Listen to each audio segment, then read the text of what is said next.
राज्य मंत्री स्वतंत्र प्रभार खेल एवं युवा कल्याण विभाग उत्तर प्रदेश शासन जनपद प्रभारी मंत्री गिरीश चंद्र यादव ने आज कलेक्टरेट सभागार में जनप्रतिनिधियों एवं अधिकारियों के साथ शासन के विकास प्राथमिकता कार्यक्रमों, राजस्व कार्यों, निर्माण कार्यों एवं कानून व्यवस्था को लेकर समीक्षा किया एवं संबंधित अधिकारियों को आवश्यक दिशा निर्देश दिए।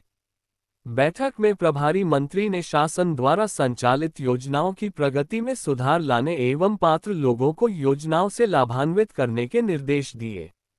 इस दौरान उन्होंने कर करेत्तर की समीक्षा किया, जिसमें आबकारी, विद्युत, परिवहन, खनन, स्टाम्प, नगरीय निकाय विभाग द्वारा की गई वसूली की जानकारी ली एवं निर्धारित लक्ष्य के सापेक्ष वसूली सुनिश्चित करने के निर्देश दिए। अधीक्षण अभियंता विद्युत को अनावश्यक विद्युत भार बढ़ाने व बिल ज्यादा आने, खराब ट्रांसफार्मर को बदलने, जर्जर तारों को बदलने तथा विजिलेंस की टीम द्वारा गांव में जाकर फर्जी तरीके से जनता को परेशान करने की शिकायतों एवं अन्य कार्यों पर कार्यवाही करने के निर्देश दिए। बैठक में प्रभारी मंत्री ने दैवीय आपदा के दौरान तत्काल पीड़ित परिवारों को सहायता राशि उपलब्ध कराने को कहा। इसके साथ ही प्रभारी मंत्री ने लोक निर्माण विभाग द्वारा नई सड़कों का निर्माण, गड्ढा मुक्ति, सिंचाई पंप की आपूर्ति, प्रधानमंत्री किसान सम्मान निधि, प्रधानमंत्री फसल बीमा योजना, निराश्रित गोवंश के संरक्षण एवं भरण पोषण की स्थिति, मुख्यमंत्री सहभागिता योजना, स्वास्थ्य सेवाओं के अंतर्गत health and wellness centre, ambulance, टीकाकरण की स्थिति, पंचायत भवन, सामुदायिक शौचालयों के निर्माण एवं संचालन की स्थिति, हैंडपंप रिपोर्ट, ऑपरेशन कायाकल्प के अंतर्गत विद्यालयों, आंगनवाड़ी केंद्रों का सौंदर्यीकरण व सुदृढ़ीकरण का कार्य, प्रधानमंत्री आवास योजना शहरी एवं ग्रामीण, स्वयं सहायता समूह, उद्यान विभाग द्वारा संचालित योजनाओं, सामूहिक विवाह योजना, पेंशन योजना, प्रधानमंत्री जन विकास कार्यक्रम, शादी अनुदान योजना, मुख्यमंत्री कन्या सुमंगला योजना, बाल विकास, पोषण पखवाड़ा, दुग्ध विकास, एक जनपद एक उत्पाद, प्रधानमंत्री रोजगार सृजन कार्यक्रम, निवेश मित्र पोर्टल पर प्राप्त शिकायतों के निस्तारण की स्थिति, ईज ऑफ डूइंग बिजनेस, बंधुआ श्रमिकों का अवमुक्तीकरण, श्रमिक पंजीकरण, अधिष्ठापन पंजीकरण, श्रमिक दुर्घटना बीमा योजना, IGRS पोर्टल पर प्राप्त शिकायतों के निस्तारण की स्थिति सहित अन्य कार्यों की गहन समीक्षा किया एवं संबंधित अधिकारियों को आवश्यक निर्देश दिए। कानून व्यवस्था की समीक्षा के दौरान प्रभारी मंत्री ने हत्या के मामलों में अभियुक्तों की गिरफ्तारी, लूट के मामलों में गिरफ्तारी, महिला उत्पीड़न, बलात्कार, अपहरण, पास्को एक्ट, गुंडा एक्ट, अनुसूचित जनजाति उत्पीड़न, लंबित विवेचना, गैंगस्टर, रासुका सहित अन्य बिंदुओं पर समीक्षा किया एवं पुलिस विभाग को आवश्यक निर्देश दिए।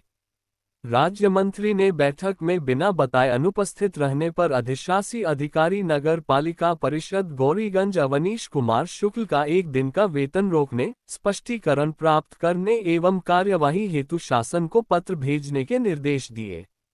अंत में प्रभारी मंत्री ने संबंधित अधिकारियों को निर्देशित करते हुए कहा कि सभी विभागों को जो भी निर्देश दिए गए हैं उन्हें कड़ाई से लागू किया जाए। अगली बैठक में इसकी समीक्षा की जाएगी।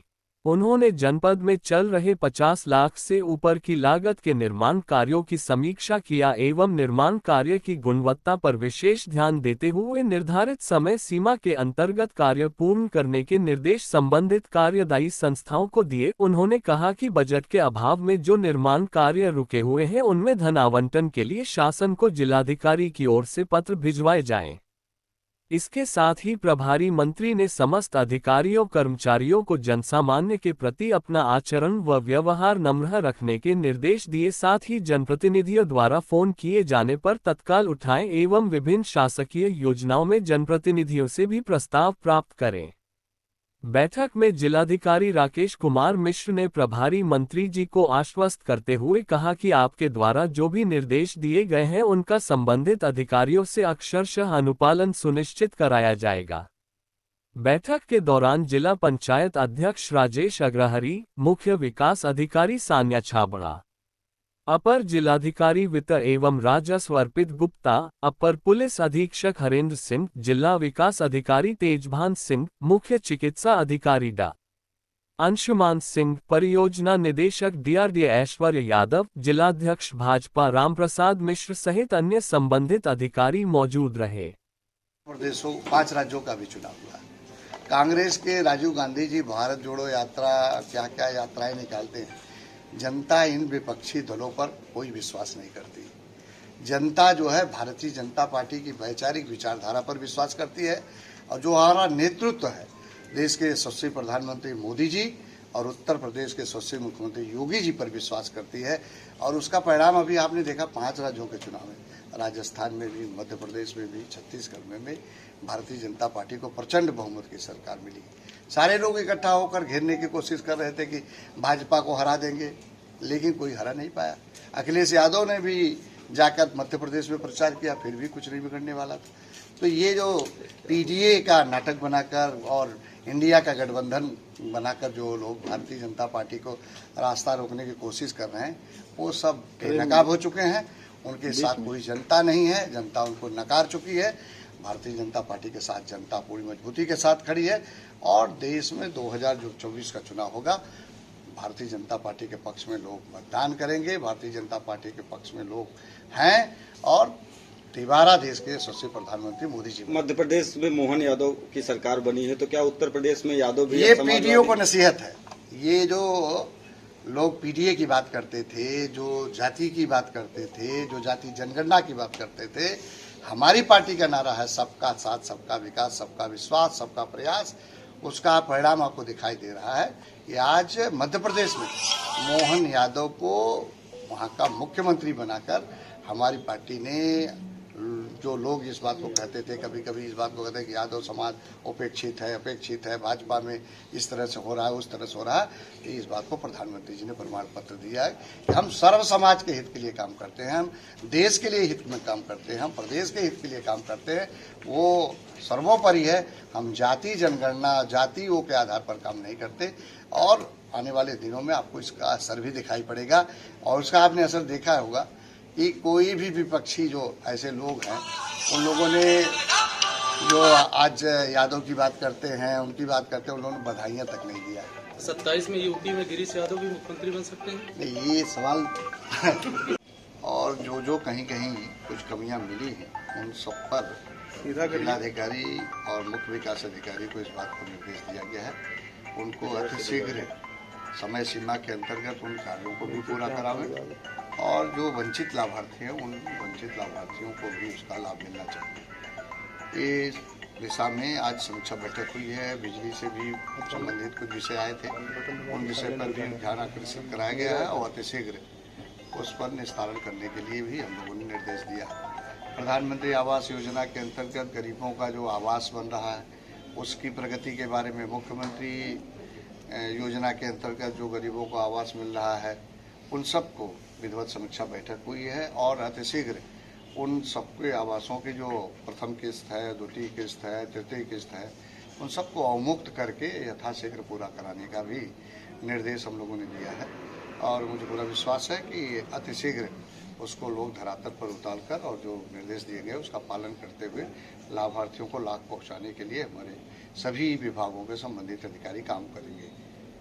छुट्टा मवेशियों की बहुत बड़ी समस्या है। हमारे 4 जगह गौशाला के निर्माण की कार्रवाई भी चल रही है। उत्तर प्रदेश सरकार ने लगभग 1 करोड़ 60 लाख की लागत से वो स्वीकृत किया है और अतिशीघ्र हम जो है ये जो गौ संरक्षण के केंद्र हैं उसको जल्दी से बनाकर और उन समस्याओं के समाधान के लिए हमारी सरकार लगातार काम कर रही है। इनकी गणना कराने का काम चल रहा है। गणना भी हो गई है, गणना भी हुई, चिन्हांकित भी हो गए हैं, उनके सबके वो होंगे, सारी चीज़ें हो रही, नियंत्रण में है। और अस्थायी रूप से जो गौशाला बने उनमें उन लोगों को खाने की व्यवस्था भी की, रहने की व्यवस्था की गई, वो सब चीज़ों पर ध्यान में रखकर सरकार ने काम किया। जहाँ आप बैठे हैं गौरीगंज नगर पालिका है, गौरीगंज नगर पालिका में एक गौशाला थी, वो बंद हो गई है और यहाँ के ईओ लगातार गायब रहते हैं। आज विषय आया है गौरीगंज के नगर पालिका के अधिशासी अधिकारी के, कि वो यहाँ नहीं रहते हैं। मैंने जिलाधिकारी महोदय को इस बात का निर्देश दिया है कि आप तत्काल इसको DO लेटर लिखिए उनके खिलाफ जो है, उनका 1 दिन का वेतन काटने का और उनसे स्पष्टीकरण मांगने का आदेश आज जारी हुआ है और उनको खिलाफ जो है हम लोग शासन को भी DO लेटर लिखेंगे। अयोध्या में एक बड़े जश्न की तैयारी हो रही है। निश्चित रूप से भगवान राम की जन्मस्थली है और हम सबका आस्था का केंद्र है, जिसके लिए हम लोग वर्षों तक इस बात का इंतजार कर रहे थे कि भगवान राम अपने मंदिर में जो है प्रवेश करें। तो आज हम सबके लिए बहुत सुखद की अनुभूति है और जिसके लिए हमारे पूर्वजों में बहुत मतलब उनकी इच्छाएं थी, आज वो पूरी हो रही है। ये हम सब के लिए बहुत गर्व का दिन है और ऐतिहासिक क्षण है कि भगवान राम के भव्य दर्शन का भी हम सब लोगों को अवसर मिलेगा। और उसमें व्यवस्था हुई है कि हर जिले से कितने लोग जाएंगे, हर प्रांत के कितने लोग जाएंगे, पूरे देश के लोग कैसे कैसे आएंगे, सारा व्यवस्था सुनिश्चित हुई है। तो मुझे लगता है कि वो हम सब के लिए बहुत अद्भुत का क्षण है। एक शंकराचार्य अभिमुक्तेश्वरानंद जी हैं, वो अयोध्या के जो है 22 तारीख को कार्यक्रम में नहीं जा रहे हैं। उनका कहना है कि गौ हत्या जब तक नहीं बंद हो जाएगी नहीं जाएंगे। इसको लेकर सरकार जो है गौ हत्या के खिलाफ जो है, आपने देखा होगा कि लगातार हमारी सरकार, हमारे उत्तर प्रदेश के यशस्वी मुख्यमंत्री इस पर कड़ी कार्रवाई कर रहे हैं। जो लोग इसमें अगर कहीं भी लिप्त पाए जा रहे हैं उनके खिलाफ सख्त से कार्रवाई हो रही है और जितनी विधिक कार्रवाइयाँ हो सकती है हमारी सरकार सब कार्रवाई कर रही है। कितने बूचड़ खाने संचालित किए जा रहे हैं? बूचड़ खानों पर हमारी सरकार ने रोक लगाई है कि जो देखिए एनजीटी के नॉर्म्स है और माननीय सुप्रीम कोर्ट का जो आदेश था उसका पालन करने के लिए हमारी सरकार ने सख्ती से प्रयोग किया। हमने इस बात को नहीं देखा कि हम चुनाव की राजनीति में पार्टी पर क्या असर पड़ेगा, मतदाता पर क्या असर पड़ेगा, लेकिन हमारी प्राथमिकता रही कि एनजीटी का जो आदेश है, जो सुप्रीम कोर्ट का आदेश है, उसका पालन कराने का काम हमने प्रारंभ किया है। और कभी कभी इसी बात को लेकर लोग कहते हैं कि गौशाला की ये उपज है, लेकिन हम चाहे कोई भी परिस्थिति हो, हमारा संकल्प है, भारतीय जनता पार्टी का संकल्प है, किसी भी कीमत पर हम गौ हत्या नहीं होने देंगे। हम उस संकल्पों के साथ काम करते हैं। कांग्रेस की